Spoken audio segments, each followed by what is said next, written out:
Mika and AB Show, le 46e épisode. Comment ça va les gars? En présence de Monsieur Damien Lapillus. Faut vous dire une chose, depuis le mois de juillet, on devait l'inviter. Franchement, je crois que c'est la première fois qu'on a du mal, Mika, à se caler avec un invité. Hein. Non, mais après, c'est une star, il a plus de 50K hein, sur Instagram. Ah, donc, c'est compliqué de capter. C'est compliqué de capter des mecs qui ont plus de 50. je me disais aussi. Non, vous avez capté Cyril, Lopez, ils ont plus de 50K et ça s'est très bien passé. Donc, mais là, c'est juste Boulogne, s'il est désorganisé, c'est pour ça. Mika, tu peux en témoigner? Non, mais faut savoir une chose, c'est que la dernière fois. Je voulais juste régler ça dans la famille du Factory. Laver le linge sale dans la famille du Factory. Mais écoute, l'essentiel, c'est que tu es là, Damien. Bah, déjà, bienvenue et merci à toi de nous avoir accordé du temps. Il n'y a pas de souci, les gars. C'est un plaisir pour moi aussi d'être là avec vous. Parce que, hormis le fait que Mika, que je connais très bien, et toi aussi, Boulox, qui est un partenaire de Sal et vous êtes des amis, vous faites du très bon boulot. Et franchement, c'est une super bonne chose et ça me fait plaisir d'être là avec vous ce soir. Merci à toi. Aujourd'hui, l'actualité, on le dit tout de suite, on ne parlera pas de l'UFC qui est passé. C'est un choix qu'on a fait. On n'a pas trouvé que l'UFC il était vraiment dingue. L'UFC à venir, pareil, on ne trouve pas que c'est un UFC de fou. Pourquoi, donc, on va se concentrer plutôt sur ce qui. Parce que les combats, je sais pas, il y a un combat qui te hype particulièrement sur le prochain UFC. Le main event, il était intéressant. Voilà, je savais que tu allais dire ouais, parce que c'est des filles, nanana. Moi, je rigole. Écoute, ça n'a rien à voir. Franchement, c'est pas archi intéressant. Voilà, il n'y a pas de combats qui me font vibrer. Donc, on va plus rester sur ce qui nous intéresse et on va profiter de Damien pour nous parler d'une part de son actualité, de comment il voit son combat revanche au Ares, etc., etc. Et ensuite, forcément, la polémique qui est devenue une polémique de salle, qui ensuite s'est transformée en une polémique nationale et qui maintenant est devenue une polémique internationale. Je parle du conflit sur le management avec Trabelsi Lopez, le Management Factory. C'est bon? C'est ça. Damien, tu nous portes une fiche de 20-14, ce qui fait de toi l'un des combattants les plus expérimentés de France. On est à moins d'un mois pour le combat revanche contre Amin Ayoub pour la ceinture du Ares. On va pas revenir sur la polémique qui a eu lieu lorsque le combat a été arrêté et tout. Donc voilà, comment déjà tu prépares déjà cette revanche et quelles ont été les conditions pour que tu acceptes ce combat et en plus pour la ceinture, parce que de ton côté, toi, tu es sur 3 victoires d'affilée à Ares. Amin qui est sur 2 défaites mais qui fait quand même la ceinture. Comment toi, tu as réussi, on va dire, à accepter ce challenge, enfin ce combat, quoi? Alors, moi, ce qu'il faut savoir dans un premier temps, c'est que le combat, enfin la revanche contre Amin, c'était pas forcément quelque chose que je voulais de base. Parce que bon, après, il y a eu des polémiques, mais sauf erreur de ma part, il me semble bien l'avoir battu comme il faut. Maintenant, après, que lui soit pas content de la décision de son public, moi, aujourd'hui, comme je l'ai dit, je vais avancer. On m'a fait une proposition pour pouvoir le reprendre. Au début, j'étais pas très chaud. Donc après, l'organisation a mis les moyens pour que je puisse reprendre ce combat une deuxième fois. Ce qu'il y a eu tout autour du combat, c'est quelque chose qui, en tant que combattant, je pense que, en tout cas, moi, pour ma part, la hype qu'il y a eu autour de ce combat-là, la première fois, ça m'a vraiment excité et galvanisé dans le sens où ça a donné le meilleur de moi-même. Et voilà aussi, entre guillemets, une raison pour laquelle j'ai accepté une deuxième fois, parce que je sais encore que on aura du grand Damien ce soir-là et j'ai vraiment hâte d'y être. Ma préparation, elle se passe comme d'habitude. Je m'entraîne durement. J'ai mes objectifs. Je pense pas forcément au premier combat. C'est quelque chose qui est passé maintenant. Donc voilà, on prépare la suite. J'y vais pas en me disant je l'ai déjà battu, ça va bien se passer, ou il est nul. Parce que peut-être des erreurs que peuvent commettre d'autres combattants. En tout cas, en l'occurrence, c'est pas mon cas. Aujourd'hui, j'ai oublié l'épisode 1. Maintenant, on se prépare bien pour l'épisode 2, qui est à mon sens, le plus important. Voilà, il y a eu ce qu'il y a eu la première fois, mais la première fois, elle compte plus maintenant parce que la plus importante, ça va être le 3 novembre au soir. Et tu dis pas que là, c'est peut-être le plus grand, enfin, le plus important combat de ta carrière, dans le sens où si tu gagnes cette ceinture arrêt, c'est pas, tu sais que ça peut peut-être te déboucher sur d'autres orgas comme peut-être l'UFC, parce que il me semble que tu as été sollicité par l'UFC lors de l'UFC Paris pour un certain combat contre William Gomis, mais bon, voilà, ça n'a pas pu se faire vu que vous êtes de la Contre même qui? salle. William Gomis. Contre Gomis? Ah ouais? Alors, Ouais. je dirais pas que c'est le combat le plus important de ma carrière parce que j'espère pouvoir en livrer d'autres beaucoup plus importants derrière. Aujourd'hui, je le prends comme une étape et j'ai fait en sorte de pas me polluer l'esprit avec c'est trop important, il faut pas louper. Aujourd'hui, ce que je me dis, c'est que c'est une étape pour moi. Je la prépare comme il faut, cette étape, pour pouvoir la passer avec la manière. Pour pas, voilà, j'ai pas envie de faire une décision. Maintenant, si c'est le cas, bah, ça va être ça ce soir-là. Mais en tout cas, je me prépare pour pas avoir à faire une décision. Donc, je me pollue vraiment pas l'esprit avec ça. Si derrière, je gagne et qu'il doit y avoir l'UFC ou autre, bah, je le prendrai comme tout le monde, je pense, aujourd'hui. Effectivement, il y a eu une proposition de l'UFC, mais après, en fait, comme au départ, ils pensaient que William était juste sous management avec le MMA Factory, mais qu'il n'était pas à la salle. Et donc après, ils se sont rendus compte qu'on était vraiment dans la même salle. Donc du coup, ça n'a pas pu se faire. Je pense que c'est une bonne chose pour moi parce que bah, c'est quelque chose qui fait qu'on peut avancer, enfin, on avance dans ce qu'on fait aujourd'hui. On va dans la bonne direction, en tout cas. Surtout que aujourd'hui, je vois beaucoup ça me fait rire d'ailleurs, je vois beaucoup de tweets sur Twitter ou de certains commentaires que je peux entendre des fois où les gens disent que mon palmarès, ben, j'ai beaucoup de défaites ou ce genre de choses. Ce que j'aimerais dire là-dessus, c'est que en fait, les gens aiment bien prendre juste les palmarès en disant, peut-être, enfin, prendre un palmarès en disant, lui, il a 11-0, donc il est très fort ou donc il est plus fort. En fait, ça, c'est pas comme ça qu'on calcule. Aujourd'hui, ce qu'il faut savoir, c'est que sur Fight Matrix, je suis devant des combattants plusieurs combattants qui sont à l'UFC. Aujourd'hui, ce qui va compter, c'est Fight Matrix. Parce qu'on peut battre plein de mecs qui ont 1-0, 0-2, 0-3. On va pas beaucoup gagner de points. Donc, en fait, Justement, attends, je me permets de rebondir sur Fight Matrix pour ce que les gens ne savent pas. C'est un classement qui recense grosso modo les 500-600 premiers combattants dans chaque catégorie. C'est-à-dire qu'aujourd'hui, si je prends la catégorie des lightweight, c'est la catégorie dans laquelle tu t'exprimes depuis un certain temps. Aujourd'hui, tu as ton meilleur classement que tu aies jamais eu dans Fight Matrix, tu es 112e mondial. 112e mondial, effectivement, ça veut dire que devant toi, effectivement, bah, y a les champions du ONE FC, les champions du Bellator, les champions du PFL, les champions. Donc déjà, quand vous retirez tous les champions au top 5 de chaque grosse organisation, il y a déjà 30 places qui sautent. Derrière, vous avez 70 personnes qui sont à 1 ou 2 points près, et dont certains, comme tu dis, qui sont derrière, même qui sont à l'UFC, etc. Donc Fight Matrix, c'est vraiment le meilleur indicateur pour savoir si un adversaire est vraiment bon ou pas, parce que lui ne tient pas compte de 11, 12, 13 ou 14-0, il tient compte de la qualité des adversaires que vous avez affrontés. Ça, c'est pour éduquer les gens que je dis ça. Et là, par exemple, pour toi, tu étais 112e mondial, et ce que j'ai remarqué, c'est que quand tu as affronté Amin Ayoub, il était 136e mondial. Et suite à la défaite d'Amin sur toi, il a perdu 94 places au classement. Pour vous dire que ça rigole pas. C'est vraiment un classement qui est actualisé, mis à jour et qui tient compte des défaites et qui est à chaque fois remouliné.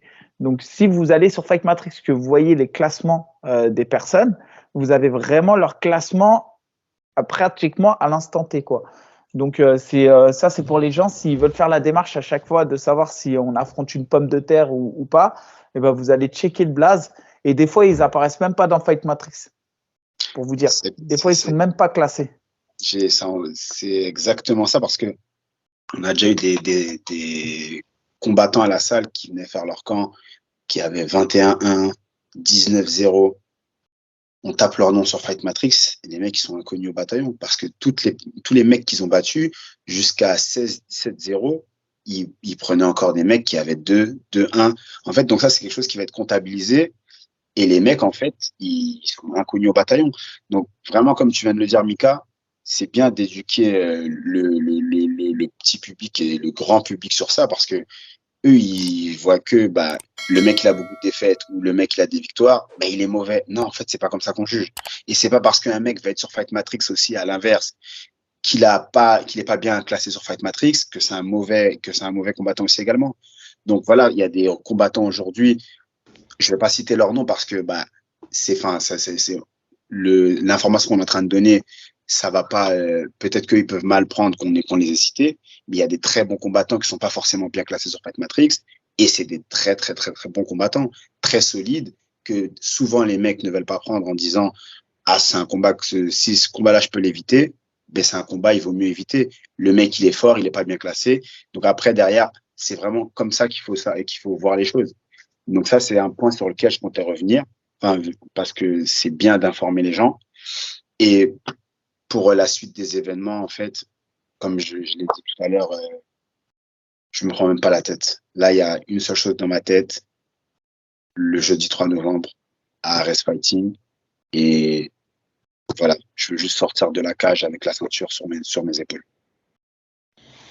Et justement, Damien, là, le fait que tu as engrangé toute cette expérience, ces défaites et ces victoires, j'ai envie de te dire que tu es peut-être là actuellement à ton meilleur niveau, là, au niveau de tes performances, au niveau de l'activité aussi. Exactement. J'ai changé des choses par rapport à mon entraînement. Après, il y a le cours de la vie aussi, des fois, qui fait que ça apporte aussi quelques changements dans la vie. Aujourd'hui, voilà, je fais de la boxe anglaise dans un club de boxe anglaise. Je pense que ça m'a beaucoup aidé pour la suite de ma carrière, tant l'aspect technique, mais aussi ce que ce sport-là, ce que ce sport m'a apporté de manière générale. En fait, quand on fait de la boxe anglaise, l'attitude, c'est pas du tout la même qu'en MMA, dans le sens où j'en parle encore avec un de mes partenaires d'entraînement qui combat ce week-end. On se donne des coups, mais c'est pour se préserver le jour du combat, en fait. Plus on va aimer notre partenaire d'entraînement et plus on va être dur avec lui à l'entraînement pour faire en sorte que le jour de l'échéance, il prenne le moins de coups possible et que ça a été tellement dur pendant son camp d'entraînement qu'il puisse lui à son tour se dire le jour du combat, il va rien m'arriver, j'ai déjà tout vu, t'inquiète pas, vas-y, ça va se passer. Et ça, je pense que c'est un truc qui est vraiment propre à la boxe anglaise parce que, en tout cas, jusque-là, cette mentalité-là, je l'avais pas vue avant ça. Donc, franchement, c'est quelque chose qui m'a beaucoup servi aujourd'hui. Et là, voilà, j'ai changé des choses qu'il fallait changer. Ça m'apporte aujourd'hui. Donc, pour l'instant, on va rien changer. On va continuer comme ça. Donc, si tu avais un message à faire passer à ton adversaire avant de passer à la suite pour le jeudi 3 novembre, c'est ça, hein? Ouais, jeudi 3 novembre, il n'y a pas forcément de message à passer. C'est juste que, déjà, à mon sens, parce que j'ai vu beaucoup de messages aussi où les gens se plaignaient, enfin, les gens parlaient. Après, moi, c'est pas ma faute si, c'est pas moi c'est pas moi le boss d'Ares, c'est pas moi qui met les combattants qui match les combattants du moins. Donc, c'est pas de ma faute si Amine fait la ceinture et qu'il est sur 2 défaites. Moi, aujourd'hui, il faut que j'avance dans ma carrière. Maintenant, c'est un combat que les gens veulent voir. On va leur donner le spectacle qu'il faut. Clairement, c'est un combat qu'on veut tous voir. C'est un combat qui a fait beaucoup parler. Pour moi, c'est un combat qui rentre clairement dans les oppositions franco-françaises et c'est ce qu'on voulait voir avec la légalisation du MMA. Franchement, c'est exactement ce qu'on voulait voir. C'est vrai qu'il y avait une tension particulière et c'est ce qui a rendu le combat intéressant. Moi, je sais quand j'étais spectateur, en plus, je vous connais tous les deux, mais vraiment, quand je l'ai vu, j'ai senti direct d'entrée de jeu. La tension était palpable. Ouais, non, mais c'est ça voulait en découdre. Et c'est rare, en vrai de vrai, d'avoir un combat où tu sais que les deux veulent en découdre. Moi, j'ai même pas compris que vous n'ayez pas eu la performance de la soirée pour moi, parce que c'était Ouais. pour moi un combat, l'air de rien, archi technique. Vraiment, il y a eu. Non, mais on a eu. Première seconde du combat, ça a commencé à kicker. Ensuite, on a eu une agressivité de ouf. On a eu des phases de sol, on a eu des phases de clinch. Au deuxième round, on a Amine qui a mis une agressivité, toi qui répondais en contre. Derrière, tu l'as touché durement à l'œil. Ensuite, il y a eu la polémique avec le médecin. Bref, c'est un combat. On a tout eu dans ce combat. Ce que je veux dire, c'est que pour moi, c'est vraiment un combat de... Bah ouais, c'est pour moi l'un des meilleurs combats. Et c'est vrai que la revanche, là, on l'attend tous, ne serait-ce que pour l'histoire qu'il y a eu autour du combat. Au-delà de l'aspect technique qu'on attend du combat et de l'aspect sportif, des enjeux sportifs, il faut bien comprendre que si aujourd'hui il y a une ceinture entre Amin Ayoub, qui est malheureusement sur 2 défaites, et toi, c'est parce qu'il y a une histoire autour de ça. Et c'est ça que les gens, faut qu'ils comprennent, c'est qu'il y a un côté business, comme à l'UFC, si Conor revient, qu'on lui a donné des ceintures des fois, etc., c'est parce qu'il était vendeur, etc. Et là, aujourd'hui, si on remet Amin Ayoub sur la revanche pour la ceinture, c'est parce qu'il y a de quoi faire une vraie histoire. C'est exactement ça. En tout cas, on vous donne rendez-vous jeudi 3 novembre pour le main event, Lapillus vs Ayoub. On va revenir un petit peu sur l'actualité. Attends, juste sur la carte, on peut du coup en profiter, hein, parce Ouais. que comme l'actualité est faible. Et j'ai vu sur la carte un combat aussi qui va être sympa, c'est une revanche. C'est un peu la carte des revanches en common event. Il y aura Bouganem contre Jackie Jeanne. Ouais, qui a fait une Ouais. partie de son camp, de ce que j'ai pu voir à Nantes, chez le club d'Abdoul Ragimov. Donc, je pense qu'il s'est bien préparé. Il est revenu là récemment au club pour pouvoir finir à la fin de son camp. C'est un combat que j'attends de voir aussi. Moi, j'ai ma petite idée sur qui va gagner. Après, peut-être je peux me tromper. Mais en tout cas, De toute manière, je pense que tu peux pas dire ça et me dire que c'est pas le gars qui t'entraîne avec toi. T'es obligé de nous dire que là, c'est ton coéquipier. Moi, oui, c'est mon coéquipier. Mais après, en fait, pourquoi je le dis pas? Je veux pas le dire pour pas qu'on dise oui, mais tu le dis justement parce que c'est ton coéquipier. Moi, c'est par rapport. Non, mais d'accord, je comprends. Voilà, tu vois, c'est juste par rapport à ça, tu vois. Parce que ça, Après, lui, c'est son il est impressionnant. Déjà, on sait qu'il a un mental de ouf, il a une résilience de ouf, parce que 2 fois, il est revenu de l'enfer. Hein. Franchement, 2 fois, il est revenu de l'enfer. Et l'air de rien, ça devient l'un des mecs les plus capés du Ares. Hein. Il va faire son 3e combat professionnel et c'est son 3e combat au Ares. Il signe 2 finishes, 2 comebacks de ouf. Franchement, il est prometteur. Et 2 bonus. Fois, il touche le bonus. Après, c'est pour ça que ça a l'air de rien. C'est vraiment des statistiques qui parlent pour lui et on a hâte de le revoir. C'est pour ça que je voulais en parler sur la carte parce que ça fait penser, comme toi, Amin Ayoub et Lapillus 2. On aura aussi Bouganem face à Jackie Jeanne 2. Et je pense que ça va être un beau fight aussi. C'est ça. Donc, on peut passer à la suite. Je disais qu'on va revenir sur la polémique pour boucler là-dessus, qui a eu, qui fait l'actualité ces derniers jours sur l'histoire de Slim, Fernand Lopez, Ali Abdelaziz. Toi, Damien, qui a été on va dire, hit coach pour Slim durant son camp d'entraînement, qu'est-ce que tu peux nous dire sur ces dires? Moi, j'ai vu l'interview de Slim. Interview où j'étais très choqué de voir les propos de Slim, dans le sens où Slim, en fait, moi, pour ma part, je le connais pas depuis peu, je le connais depuis très longtemps. Donc voilà, Slim, c'est quelqu'un que j'apprécie, donc beaucoup même. Sinon, pour le coup, j'allais pas du tout accepter d'être dans son coin parce que ce qu'il faut savoir, c'est que j'avais Teddy,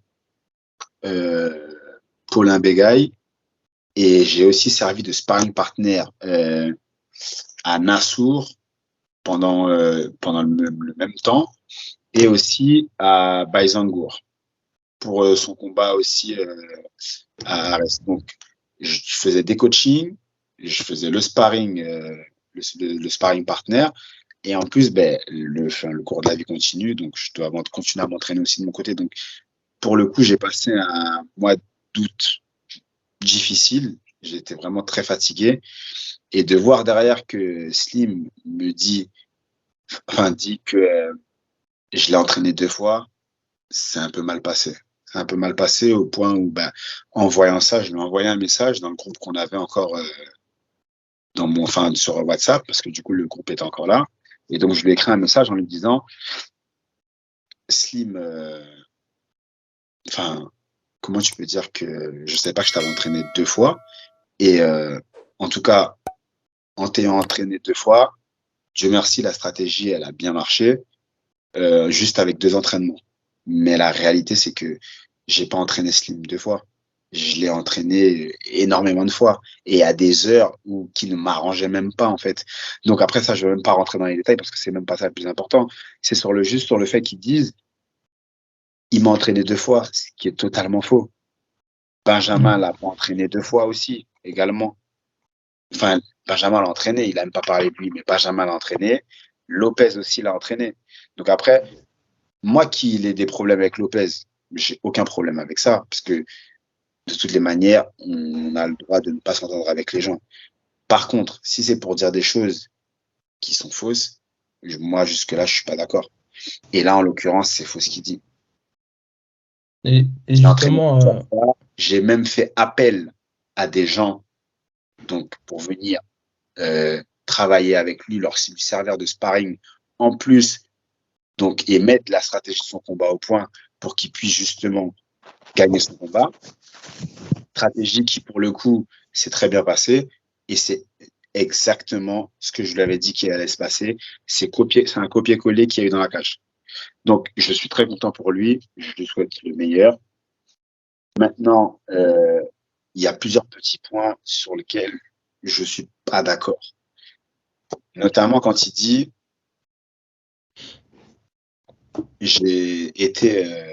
qu'en gros, quand on fait la ceinture à Arès, c'est 10 000 euros. Je ne sais pas qui lui a dit ça. Je ne sais pas d'où cette information sort. Mais tu touches combien, toi, pour la ceinture? Non, en l'occurrence, c'est même pas comparable. Enfin, moi, je vais pas parler de mon cas à moi. C'est pas comparable dans le sens où aujourd'hui, il y a quelque chose, parce que j'ai vu tout et n'importe quoi sur les réseaux.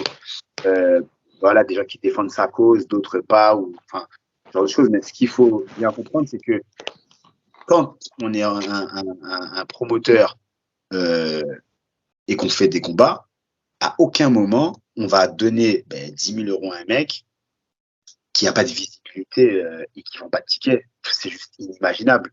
Slim, en l'occurrence, très bon combattant, mais Slim, il ne vend pas de ticket. Il va pas donner 10 000 euros à Slim qui ne vend pas de ticket. Et ça, c'est logique. Enfin, c'est logique. Mais donc voilà, Slim au LFA, au LFL plutôt aux Pays-Bas, il gagnait à peu près 400 euros. Il revient derrière, il dit j'ai touché 3 000 euros contre Luis Enrique, c'est rien du tout. C'est faux.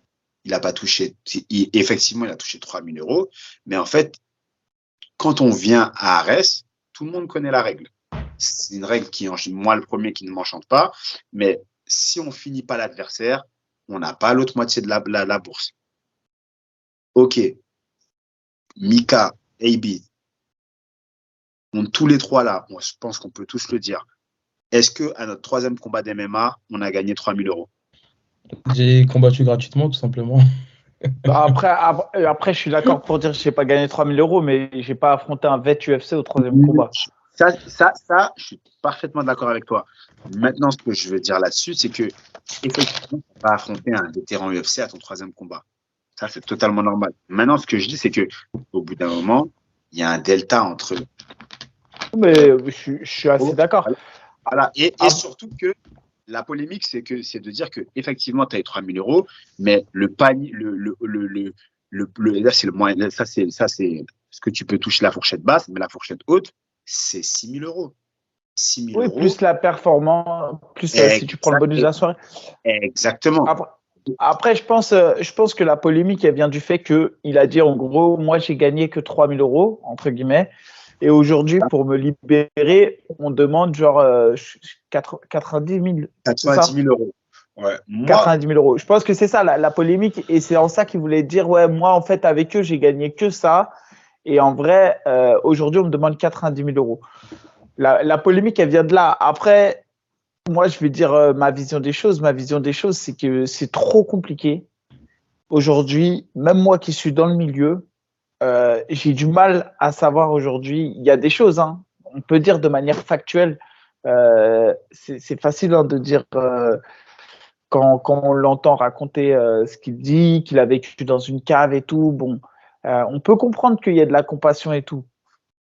Après, je sais pas du tout dans quelle optique ça s'est fait. Est-ce que ça s'est vraiment fait comme ça s'est dit ou pas? Et en fait, tu vois, là, il y a quelque chose que je ne vais pas commenter parce que je ne connais pas la véracité des propos des deux camps. Dans un camp ou dans l'autre, je ne sais même pas si c'est vrai ou faux ce qui se dit, donc je préfère même pas commenter. Par contre, ce que je peux dire, c'est parler des rôles de chacun. Et c'est ça qu'il faut que les gens comprennent, c'est qu'on combattant, le rôle d'un combattant, c'est combattre.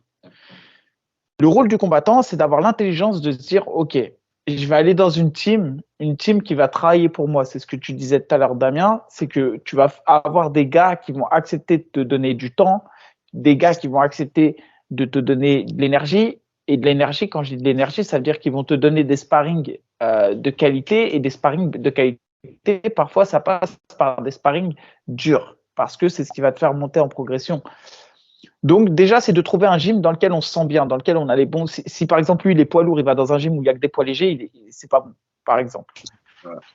La deuxième chose, c'est qu'il doit s'entourer de ce qu'on appelle un manager. Un manager, c'est quoi? C'est une personne qui va prendre ta carrière en main et qui va te trouver des combats intelligents pour faire ta carrière et qui va à chaque fois arbitrer. Est-ce qu'on veut l'argent ou est-ce qu'on veut la notoriété? Est-ce que là, on a besoin tout de suite, tu as 2-0, est-ce qu'on veut vraiment aller chercher 10 000 euros ou est-ce qu'on cherche à ce que tu prennes des gens qui ont été à l'UFC, par exemple, pour que tu puisses les gagner et pour que tu puisses avoir un nom et que tu puisses être vendeur pour les grosses promotions. Bon, je reprends l'exemple de Slim. Ça, c'est le rôle du manager. Ensuite, le manager, c'est le manager qui est en lien avec le promoteur, normalement. C'est celui qui le fait fusible. Ça veut dire que le combattant, dans un monde bien fait, n'a pas de lien avec le promoteur puisque ça passe par le manager.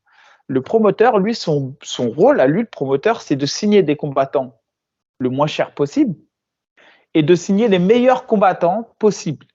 Une fois qu'il a signé les pépites, une fois qu'il voit que les combattants, ils font du spectacle et donc par conséquent qu'ils vont vendre des billets, lui, son but, c'est de les faire signer des contrats des multi-fights, c'est-à-dire de signer plusieurs combats de façon à s'assurer que le combattant, il lui construit sa carrière, mais en même temps, ça va générer des choses pour lui. Voilà. Ça, c'est pour resituer le rôle de chacun. Aujourd'hui, ce qu'on voit, c'est qu'on a un combattant qui a fait la ceinture.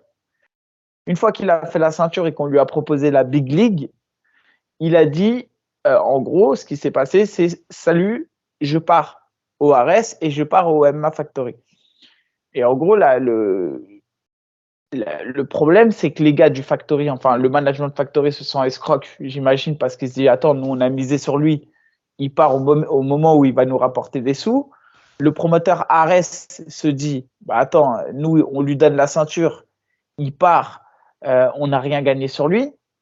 Et derrière, de l'autre côté, tu as un électron libre qui arrive, c'est Ali Abdelaziz, qui se dit, Trabelsi, de ce que j'entends de lui, c'est quelqu'un de très très fort. La performance qu'il a fait ce soir, elle est dingue.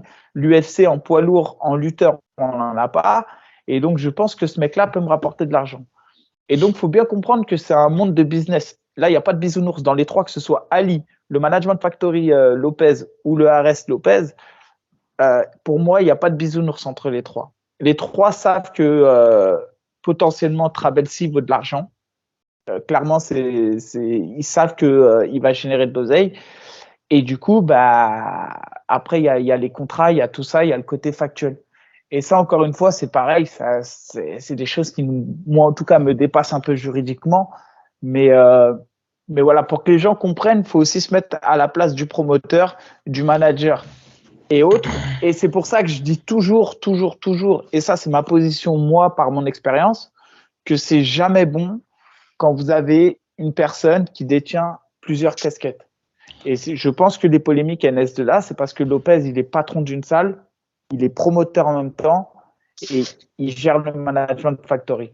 Maintenant, ça, c'est que mon avis. Moi, en tout cas, mon avis pour les jeunes combattants, voilà, c'est mon avis personnel. Pour les jeunes combattants, je vous invite à vous entraîner dans une team, à avoir un manager et un prometteur et de faire attention à ce qu'il n'y ait pas de connivence dans tout ça. Ça, c'est mon avis personnel. Mika, moi, je suis d'accord et pas d'accord, Mika. Tu me laisses juste, je rajoute une petite précision, Damien, parce que Mika, ce que tu dis, j'entends, mais en fait, là, le problème, il vient tout simplement du management. Pourquoi je te dis ça? Parce qu'en fait, la fois où on fait l'épisode, c'est un petit peu flou. Voilà, il n'y a pas trop d'informations entre-temps. Voilà, moi, j'ai un petit peu investigué. Et par exemple, en fait, j'ai été contacté par son ancien manager, Gokhan, en fait, qui m'a expliqué qu'il était en contrat avec Slim. Ok, et ça, c'est il y a quelques mois auparavant, lorsqu'il combat en Hollande au LFA ou LFL, je sais plus. LFL. Donc, juste après ça, Slim revient au Factory et il re-signe avec le Management Factory. Donc, à partir de ce moment-là, on est bien d'accord que juridiquement, il est en tort. Parce qu'il a tout simplement un contrat en cours. Tu vois, moi, je dis pas que le combattant n'a aucune responsabilité, c'est bien ce que je dis. Un combattant, il a un cerveau et il a des responsabilités. Ça veut dire que tu signes avec quelqu'un, tu t'engages avec quelqu'un. Maintenant, encore une fois, je redis, il y a un contexte à tout ça qui me dépasse. Tu vois, par exemple, toi, tu fais des devis pour refaire, je sais pas moi, des ravalements. Quand tu fais le ravalement chez un mec qui a 35 ans, qui a toute sa tête et tout, tu lui signes un devis à 14 000 euros, il n'y a pas de souci. Si demain tu vas chez une personne âgée, etc., tu signes un devis, tu lui signes à 23 000, 24 000 euros pour quelque chose que tu aurais pu faire à 14 000 euros, pourtant tu es dans les règles, hein. Tu as fait signer un devis et tout. C'est ce qu'on appelle parfois de l'abus de faiblesse. C'est tout. C'est pour ça que des fois, il faut faire ce que je veux dire, il y a les contrats et ensuite il y a la position et le contexte, il faut faire attention. Et là, c'est clairement ce que je dis. Et c'est pour ça que je ne me mets pas de cette histoire. C'est parce qu'il y a des choses qui sont dites dans les deux camps. Non, mais Mika, dans ce contexte-là, où il est l'abus de faiblesse? Le fait qu'il soit sans papier, le fait qu'il n'ait pas d'argent pour se nourrir, le fait de tout ça. Après, moi, je sais pas si c'est vrai, AB. Je sais pas, je te dis, c'est pour ça que je me mêle pas de cette histoire. Parce que ça, en fait, c'est sur un fond juridique que ça va jouer. Non, c'est parce que je sais même pas si c'est vrai ou pas vrai ce qui se dit. Mais en fait, ce que je veux dire. En tout cas, il était avéré que Slim n'ait pas les papiers, que Slim n'avait pas de quoi manger, que Slim, t'imagines bien que c'est plus facile de dire à un gars qui est dans cette situation, fais ci, fais ça, qu'un mec qui est bien, qui est stable, qui est tranquille. Le mec qui est stable et tranquille, tu peux pas profiter de lui. Tu es d'accord avec moi? Maintenant, je ne dis pas que ce qu'il dit est vrai. Attention, je ne dis pas. C'est pour ça que je ne veux pas me mêler de ça et je ne donnerai pas mon opinion sur l'affaire. Et c'est pour ça que je dis juste, je recentre les rôles de tout le monde pour dire voilà pourquoi moi je trouve intéressant que tout le monde ait une casquette différente et que je trouve jamais bon que plusieurs personnes aient la même casquette. Ça, c'est mon opinion personnelle. Damien, je te laisse la parole. Moi, ce que je tiens à dire sur ça, c'est que effectivement, ça peut prêter à la confusion que une personne ait plusieurs casquettes. Là, en l'occurrence, c'est pas le cas avec Slim. Là, tout ce qui a été mis en avant pour dire que il est sans papier, qu'en fait il était à la rue, tout ça et tout, il y a du vrai et il y a du faux. Je m'explique. Slim, quand il est revenu récemment, il était dans la maison des fighters. Donc je sais pas à quel endroit il a vu un endroit insalubre où c'était sale. Slim, il avait un toit en fait. Et quand Slim il est revenu, là, c'était juste du management. Le management qu'il y a eu avec Slim, en fait, aujourd'hui, le rôle d'un manager, Michael, c'est pas de faire les mecs, de payer à manger aux mecs, de dire aux combattants, c'est moi qui vais payer ici pour que tu dormes. Toutes ces choses-là, faut bien être clair là-dessus. C'est pas le rôle d'un manager. Le rôle du manager aujourd'hui, il te trouve les combats, comme tu l'as dit tout à l'heure. Tu combats et lui s'occupe juste de la gestion de la carrière. Tout ce qu'il y a à côté, c'est pas possible. Je vais prendre un exemple rapidement avec un combattant avec qui c'est arrivé, l'adversaire que Boulox t'a pris Ouais. à Arès en décembre, il est venu à la salle, il y a eu le même problème avec lui. Il a dit à Lopez, je dors où? Comment je mange? Lopez, il l'a stoppé tout de suite. Il lui a dit, oh, je suis ton manager, je te trouve le combat. Déjà, tu as accès à la salle, je ne paie pas. En fait, il n'y a pas de qu'est-ce que je vais manger et tout, c'est tout. Donc ça, c'est un conflit qui a pu y avoir avec Slim. Moi, aujourd'hui, je suis pas là pour parler sur Slim une fois de plus, mais comme j'ai dit à Slim, tu peux pas, en fait, aujourd'hui, c'est pas comme une relation où quand tu es avec ta copine où tout va bien et vers la fin, ça va pas bien. Et après, tu arrives, tu dis, ben non, en fait, tu commences à étaler que le mauvais. Non, Slim, fais pas ça. T'as vu, moi, comme j'ai dit, je te connais depuis longtemps. Je sais que plusieurs personnes ne t'ont pas laissé en galère comme tu as l'air de vouloir le faire croire. Dis pas ça, c'est pas bien. Ne dis pas ça, c'est pas bien. Donc, moi, la réalité dans ça, c'est que Slim, déjà, moi, j'ai entendu quelque chose qui m'a chauffé les oreilles dans son interview. C'est quand Slim, il arrive et il dit, je paie pas les pourcentages. Moi, j'ai appelé Lopez et Benjamin et j'ai dit, mais c'est quoi cette histoire? On paie tous le pourcentage. Il n'y a pas d'histoire de comme c'est pas beaucoup, on ne paie pas. Il y en a pour moins que ça. Il y en a, ils touchent 200 euros, ils paient le pourcentage. C'est pas une blague. 1000 euros, ils paient le pourcentage. Je te garantis, c'est la vérité, Mika. Ça, c'est pas une blague. Ouais, mais je te crois, ouais, non, mais moi, je sais pas. Et donc, tu as vu, moi, je comprends pas que moi, je paie le pourcentage et que Slim ne paie pas le pourcentage. Et que Ça, je comprends. Et voilà. Et aujourd'hui, en fait, c'est même pas une question de il a pas d'argent ou il a de l'argent. Là, on n'est pas dans il est bien, il est pas bien. C'est comme ça que ça se passe. Donc, quand déjà tu paies pas le pourcentage et que derrière tu dis ben, il l'a pas pris parce que c'était pas beaucoup, non, tu peux pas dire un truc comme ça. Nous, on paie le pourcentage. Et il y en a, ils gagnent moins que toi, ils paient également le pourcentage. Donc, ça, tu peux. Bon, t'as perdu, Damien. Ou c'est Ouais, Boulox qu'on a perdu. non, désolé, excusez-moi parce que j'ai reçu un appel. On récapitule là-dessus. Donc, tu paies.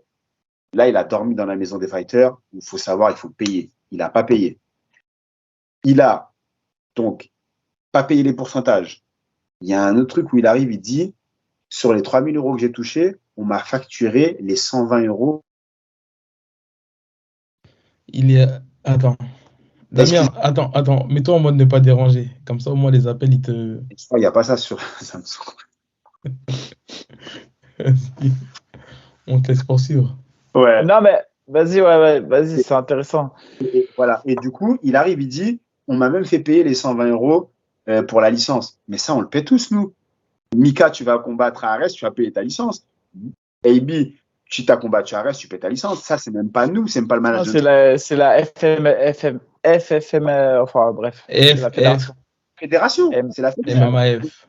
Voilà, c'est la fédé. Donc, tu paies ta licence à la fédé. Tu paies pas ta licence au MMA Factory ou autre. Donc, c'est normal que c'est déduit de ta bourse. Si tous les mecs, ils arrivent et il faut tous leur payer leur licence, on va jamais s'en sortir. Au bout d'un moment, moi, je veux bien entendre qu'on ait quelque chose contre Lopez parce que c'est devenu monnaie courante actuellement. À chaque fois qu'il y a un truc qui va pas, c'est Lopez, c'est Lopez, c'est Lopez. Moi, personnellement, je fais en sorte de même plus prendre part parce que les gens, en fait, je vois des messages sur des choses. En fait, je vois que c'est une peine perdue, on peut pas les raisonner. Donc, ok, on peut avoir des problèmes, la manière dont on peut ne pas aimer les gens, mais au bout d'un moment, il faut quand même être logique dans ce qu'on dit. Aujourd'hui, Slim, il arrive, il dit, moi, je ne paie pas le pourcentage. Pareil, il dit, j'ai touché 4000 euros. Non, Slim, tu n'as pas touché 4000 euros. Tu as eu 4 plus 4. Tu as touché 8000 euros. Et tu n'as pas donné. Deuxième combat, ouais. Le deuxième combat, tu as touché 8000 euros et tu n'as encore pas donné le pourcentage. Enfin, au bout d'un moment. Non, ok. Je te dis. Je veux bien comprendre. Mais moi, en fait, faut pas exagérer. Donc, tu as vu, une fois de plus, moi, il y a des choses sur lesquelles je ne suis pas d'accord. Et voilà, aujourd'hui, Slim, j'ai lutté avec lui. Je me suis mis en dessous. j'avais les pattes d'ours, il me mettait le grand and pound. Et ça arrive plusieurs fois. Et de voir après, dans une interview, il dit, il m'a entraîné 2 fois.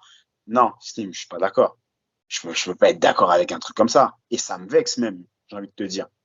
Parce que, voilà, moi, je le fais pas pour l'argent. Je le fais juste parce que c'est quelqu'un que j'apprécie et que, jusqu'à aujourd'hui, ça me fait très plaisir qu'il ait gagné. Mais aujourd'hui, ce qu'il a fait, c'est pas correct. Il était en management avec le Management Factory. Il est parti du jour au lendemain pour signer un autre contrat. Quand tu fais un truc comme ça, Slim, derrière, ne t'attends pas à ce que les gens ont envie d'être corrects avec toi. Et c'est pour revenir donc sur l'histoire des 80 000 euros. Les 80 000 euros, la réalité, c'est que ils ont donné un chiffre. Ils veulent même pas 90 000 euros. C'est vraiment pour marquer le coup. Parce qu'ils savent que personne ne donne 10 000 euros. Enfin, là, on n'est pas dans le football. Personne ne va gagner. Après, en plus, je te jure, pour le coup, je comprends le raisonnement de se dire, on investit. C'est pour ça que je raisonne en investissement. On investit sur quelqu'un. À un moment donné, on attend un retour sur investissement. On a des contrats, entre guillemets, qui sont bien faits ou mal faits, qui essayent de border ça, justement. Et c'est pour ça que je dis, la première importance, c'est de bien s'entourer aux combattants.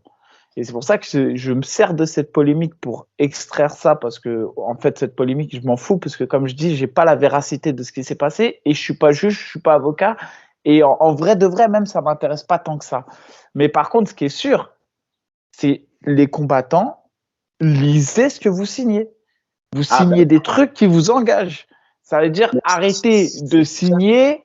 Dis Mika, parce que regarde, quand tu vois l'interview de Slim, à un moment, donc la personne qui lui fait l'interview lui dit, est-ce que tu as signé un contrat avec le Management Factory? Oui. Est-ce que tu as signé un contrat avec Ares? Bien évidemment, oui. Derrière, il lui demande, est-ce que tu as signé un contrat avec Ali Abdelaziz? Oui. C'était quand ce contrat que tu l'as signé? Je l'ai signé entre le combat de Luis Enrique et le combat de, enfin, j'ai oublié le nom de son adversaire, mais en tout cas, Azamat, quelque chose comme ça. Voilà, le combat qu'il a eu pour la ceinture. En fait, si tu as signé un contrat entre les deux, ben forcément, en fait, tu es en tort, Slim. Enfin, c'est pour ça que sur le point de vue juridique, c'est bien ce que je dis. Et ça, c'est des choses, après, moi, qui me dépassent, parce que c'est vraiment du droit pur. Mais effectivement, de manière générale, quand on a un contrat d'exclusivité, par exemple, pour faire plus simple, aujourd'hui, on a David Beer. Moi, je connais le problème qu'a un contrat avec le Cage Warrior. On a essayé de le faire combattre là actuellement. Enfin, on voulait qu'il combatte en France, donc au Ares. On n'a pas pu parce que le Cage Warrior a dit non, vous êtes en exclusivité avec nous. C'est exactement. C'est avec voilà. Samir Khan, où ils ont dit, bah non, en fait, ça passe sur le Fight Pass. Il ne combat pas. Après pour Samir, c'était quand même plus particulier le truc, parce que Samir, quand il a signé le contrat, il était avec le Management Factory, et c'est le Management Factory qui l'a signé sur le Ares. Ensuite, il a quitté le Management Factory entre-temps, et c'est là que la polémique est arrivée. Ça veut dire que le Factory était pour le coup parfaitement au courant qu'il était sous contrat avec le Cage Warrior. Donc c'est vrai que ça, c'est bizarre. Enfin, c'est bizarre. Moi, de ce que j'ai pu entendre sur ce cas-là, c'est qu'il y avait eu un accord de données, mais visiblement verbal. Et après, eux, d'un accord verbal, ça s'est transformé en on t'a jamais dit ça, ou enfin, eux, ils sont. Ouais, voilà. Voilà, et derrière, ils ont dit, par contre, tu combats pas. Donc, tu as vu. Et le problème, c'est quoi? C'est que quand c'est des contrats écrits, bah, derrière, on peut rien faire. Et c'est exactement aussi le problème avec Ares, où les gens disent, ben, j'ai vu des gens écrire, oui, mais pourquoi, du coup, vous ne libérez pas? Vous avez promis que vous libérez les mecs. Mais en fait, aujourd'hui, enfin, n'importe quelle personne qui est à la place de Lopez, qu'on l'aime ou qu'on l'aime pas, en fait, faut comprendre les raisons pour lesquelles il veut pas donner le courrier pour libérer Slim. Mais en fait, c'est logique. Non, après, il faut comprendre aussi que les gens comprennent bien. Maintenant, il y a une deuxième chose. Dans les contrats, ils sont faits comme ça. Vous avez ce qu'on appelle la clause ZUFA. Encore une fois, c'est important d'être bien managé. La clause ZUFA, c'est une clause qu'on retrouve dans beaucoup de contrats avec beaucoup de promotions. C'est une clause dans le cadre d'un multi-fight et dans le cadre où vous n'avez pas de combat de programmé. C'est-à-dire que j'ai pas de combat de programmé, mais j'ai un multi-fight avec le Ares. L'UFC m'appelle. J'ai ma clause ZUFA, je donne ça au Ares. Bah, le Ares ne peut rien dire, il me libère. C'est ce qu'on appelle la clause UFA. J'ai un contrat de programmé au mois d'octobre. L'UFC m'appelle pour un short notice au mois de septembre. Là, je rentre en discussion avec le ARES parce que je sors de la clause UFA vu que j'ai un contrat programmé. Le ARES est entre guillemets le choix de me dire bah non, ou vas-y, c'est bon, on te libère, moyennant peut-être une somme d'argent ou pas. Bon, ça, c'est le deuxième cas de figure. Troisième cas de figure, et c'est là que la clause UFA, en général, elle a ses limites. Si vous êtes champion de l'organisation, la clause UFA ne marche pas. La clause UFA ne marche que quand vous n'êtes pas le champion de l'organisation. Et je pense que c'est ce que Slim n'a pas forcément vu, lui ou Ali Abdelaziz, quand ils ont monté le truc. C'est qu'ils n'ont pas vu que Slim combattait pour la ceinture du ARES et que le fait qu'il devienne champion du ARES, ouais. Hormis la clause UFA, on va pas se mentir, Slim, il prend la ceinture de l'ARES, il est signé au Management Factory, il va à l'UFC. Oui, mais écoute, là, il n'y a même pas besoin de... Je suis d'accord avec toi. Slim, il refait la même chose là. C'est-à-dire que, entre guillemets, il combat pas pour la ceinture. Il gagne son combat. Il signe à l'UFC. Il dit au ARES, je pars. Le ARES ne peut plus rien dire. Il n'y a que le Management Factory qui pourrait se retourner contre lui, entre guillemets. Par contre, aujourd'hui, il y a et le Management Factory et le ARES qui peuvent le... En fait, entre guillemets, ils ont deux leviers d'action pour retenir Slim. Il y a le contrat du Management Factory et le contrat du ARES. C'est ça que j'essaye de dire. C'est juste pour expliquer la clause UFA, les limites de la clause UFA et dans quel contexte on peut l'appliquer. Non, après, comme je t'ai dit, moi, j'essaye de sortir de la polémique.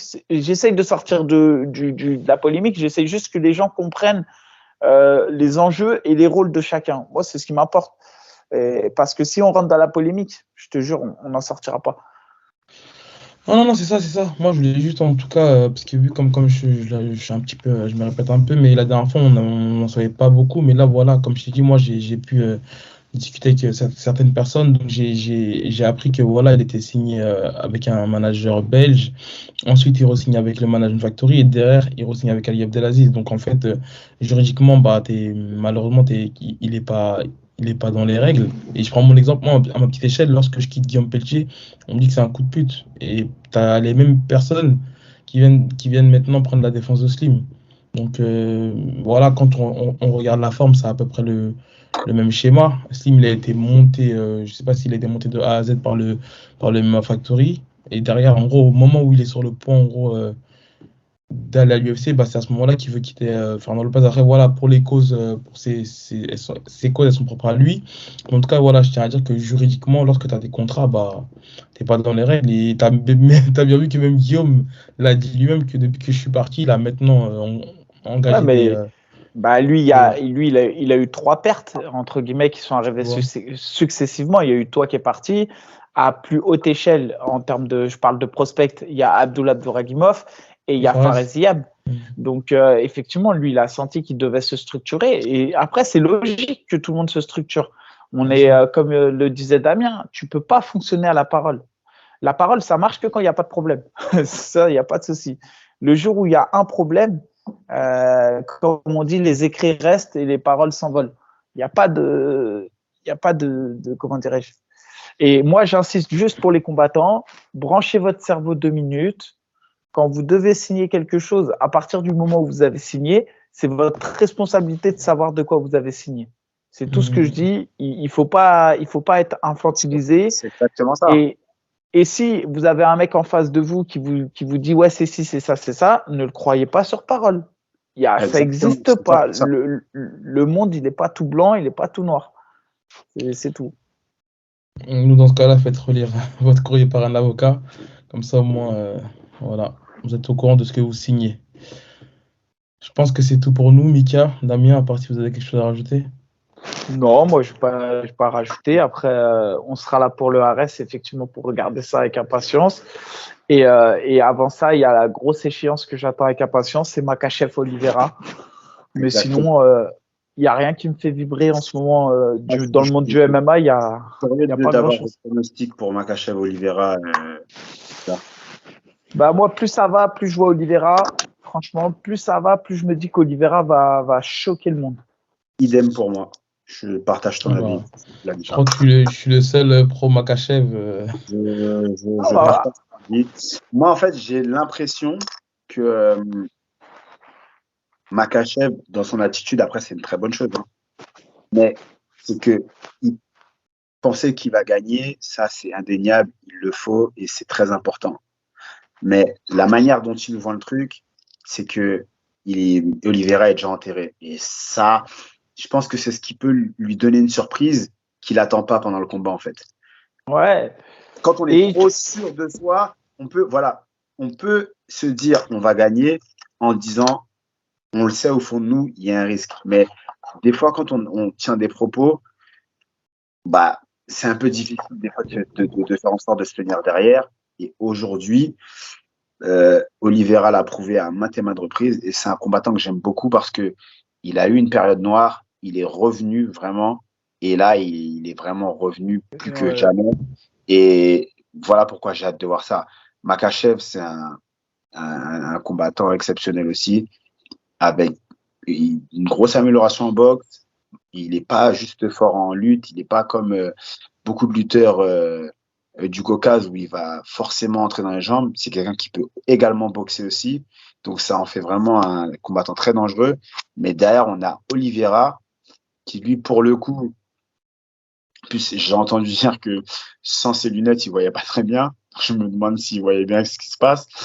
Mais franchement, il est exceptionnel. Ça veut dire que même quand on pense qu'il est mort, il arrive à sortir de situations exceptionnelles à chaque fois. Et en plus, il finit les mecs. Il a fini, il les a tous finis. Donc, ouais, je crois qu'il a fait la décision juste avec Chandler. Je suis pas sûr, mais je crois que c'est la décision juste avec Chandler. Non, il le mettait KO, Chandler. En fait, premier round, non, Chandler, il a KO Chandler pour la ceinture, il l'a mis, Ok, bah, tu vois. il l'a mis KO. Et donc voilà. Et pareil, il prend un knockdown au premier round, il revient, on a l'impression que ça va être mort. Et voilà, et comme les gens le disent, avec Oliveira, ça commence au deuxième round. Les mecs le disent, ça commence au deuxième round et c'est là où vraiment il est le plus dangereux. Donc franchement, j'ai vraiment hâte de voir ce combat. C'est un combat qui me hype énormément. Et il y a d'ailleurs aussi un autre combat que je suis très pressé de voir. C'est le combat de l'Ares 10, le main event. Je suis très impatient de voir ça parce que c'est un combat qui me hype énormément. Voilà. Donc, il y a une grosse, comment dirais-je, on voit beaucoup de choses sur les médias, sur Instagram, avec des stories de Michael Lebou envers Karl. Donc, franchement, j'ai hâte de voir ça. Parce que pour le coup, voilà, il n'y a pas de manque de respect dans ce que Mika il fait. Donc voilà, après, faut faire monter la sauce. Je pense qu'aujourd'hui, ben, c'est très bien fait. À partir du moment où il n'y a pas de manque de respect, la famille n'est pas. Karl, il n'a pas l'air. Karl, il n'a pas l'air trop d'accord avec ça. C'est sûr qu'après, ça reste du sport. Après, ben, normal derrière qu'on dise, ben, ça a le droit de te plaire ou pas. De toutes les façons, il ne pourra jamais forcer Mika à ne pas parler. Après, moi, en plus, même, je te jure, je reçois des messages, même des mecs qui me parlent en allemand, ils m'envoient des messages, des vocaux, ils me disent, même ici en Allemagne, on est avec toi. Je te jure, c'est incroyable. Donc voilà. Oh, les salauds. C'est ce que j'appelle bien faire monter la sauce. Là, c'est la sauce, voilà. Après, ben, ça chambre un petit peu, ben, ça fait partie du sport. Mais c'est dans le respect. C'est pas Mika, il va aller parler de sa fille, il va aller parler de sa femme. Voilà, tu vois, il va des manques de respect, il va aller parler de sa famille. Il va dire comme certains combattants, ils disent que Karl, c'est le mal, ou ce genre de choses. Donc, le pic. Il reste vraiment très poli. Donc voilà. Et ça, c'est très important. Parce que ce que les gens oublient des fois à certains moments, comme ça avait pu être le cas avant, où on a dit que j'étais le fils du diable ou ce genre de choses. Après, c'est des paroles bêtes. Mais en fait, ce que les gens oublient, c'est que la vie, c'est pas les réseaux. La vie, c'est pas les réseaux. Moi, aujourd'hui, j'ai ma famille sur Instagram. Il y a ma mère qui est sur Instagram. Ma sœur, elle est sur Instagram. Et quand ma mère ou ma sœur, parce que bien évidemment, ben, tout le monde connaît l'algorithme d'Instagram et qu'il y a ce genre de bêtises qui tournent, et ben, en fait, ce qu'il faut comprendre, c'est que ma mère peut tomber dessus, en fait. Ma sœur peut tomber dessus. Et là, en fait, on n'est plus dans le respect. Là, on est vraiment dans le manque de respect plus. Donc, vouloir faire rire 2-3 personnes sur le moment, c'est bien. Mais en fait, faut pas manquer de respect aux gens, en fait. Faut penser aux conséquences. Exactement. Donc, je veux bien que c'est du sport, je veux bien qu'il faut vendre les choses, mais en fait, il faut pas manquer de respect aux gens. On peut vendre les choses, mais il faut que ce soit fait dans le respect. Maintenant, ne Bien pas sûr. vendre les choses, c'est une bêtise, mais vendre les choses en ayant du respect. Et c'est comme ça qu'on va faire évoluer le sport. C'est comme ça que on va créer plus de passion, comme le cas pour le football actuellement. Donc voilà, ça doit passer par là, mais juste avec du respect. Voilà. Ouais, moi, j'insiste juste sur un truc. On compare justement, et c'est vrai, dans le foot, on nous dit, ouais, mais les journalistes, ils sont beaucoup plus hardcore avec les footballeurs qu'avec les combattants MMA. C'est vrai, mais le MMA est beaucoup plus cruel que les footballeurs. Je prends l'exemple d'Eden Hazard. Eden Hazard, ça fait 3 ans, il ne touche pas une bille sur le terrain. Pourtant, il est fort, hein, Eden Hazard. Sauf qu'il est toujours titulaire, ou du moins, il joue toujours au Real. Il a toujours un salaire à 200 000 euros. Il est toujours bien dans sa vie. Vous êtes combattant, vous passez à travers de 3 combats. Je vous assure que votre prime est divisée par 3 ou 4 même, que vous ne touchez pas les win bonus et que même derrière, psychologiquement, c'est dur de revenir. Et c'est pour ça que jamais, il faut bien prendre conscience qu'on ne peut pas comparer le foot et le MMA, parce que le foot est un sport et on dit on va jouer au foot. Le MMA, on ne joue pas au MMA quand on combat. On combat et parfois c'est compliqué. Ça aussi, les gens, j'insiste parce que c'est vrai que c'est nouveau le MMA en France, etc. Le public que j'ai vu, moi, à l'UFC, c'était fantastique. Et j'espère qu'on va avoir un public comme ça sur les organisations mineures, etc. Mais sachez derrière que même ce qui peut se dire dans les clashs entre les combattants ou autres, il faut que les spectateurs aient du recul sur ça. Il y a ce qui se fait sur les réseaux et la réalité, pour chaque combat, elle se fait le jour du combat. Tout le reste, oublié. Une fois que le combat est fini, dans 99,9% du cas, les 2 combattants se checkent et il n'y a plus d'animosité, ils rentrent chez eux, ils mangent correctement et voilà, c'est tout. C'est exactement ça. Parce que ça reste du sport.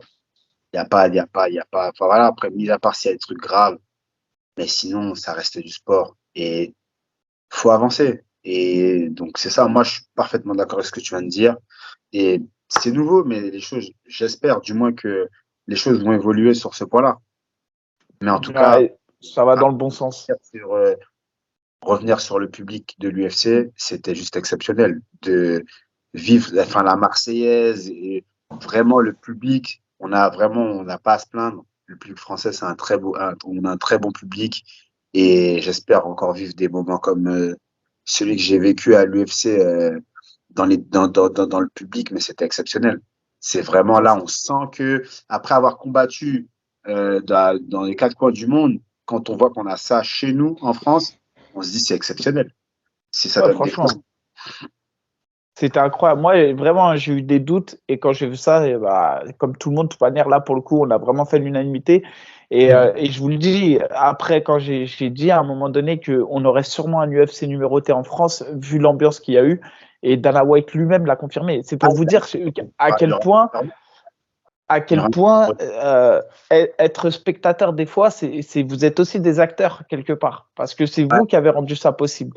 Et ça, faut jamais l'oublier qu'aujourd'hui, tout ce qui gravite autour du sport, sponsors, etc., c'est grâce à vous en vrai.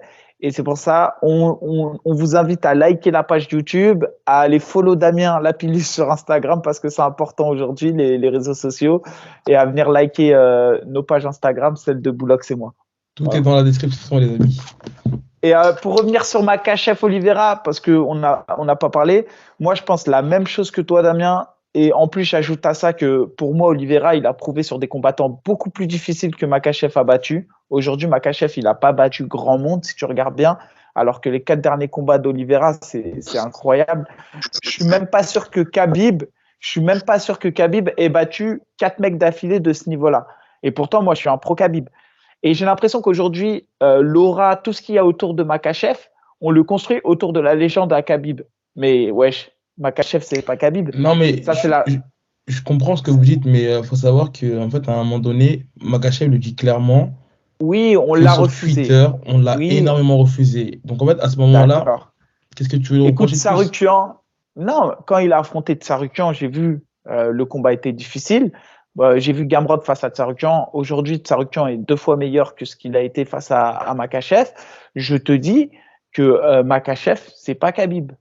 Clairement, c'est pas Khabib. Et qu'aujourd'hui, je trouve même que l'humilité qu'on avait avec Khabib, et c'est ça qui est bizarre parce que c'est Khabib qui est entraîneur de Makhachev, Khabib n'a pas cette humilité qu'il avait en tant que combattant avec son poulain.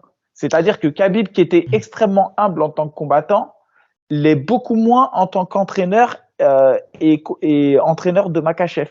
Et je dis, attention, ça peut jouer des tours. J'ai vu la vidéo de Oliveira quand il était dans sa voiture. Mon gars, tu vois qu'il a clairement dit, me manquez pas de respect, je m'entraîne dur, j'ai mérité. Comme il a dit Damien, mais il a répondu derrière. Non, mais il est revenu de loin, Oliveira. Il a connu l'enfer.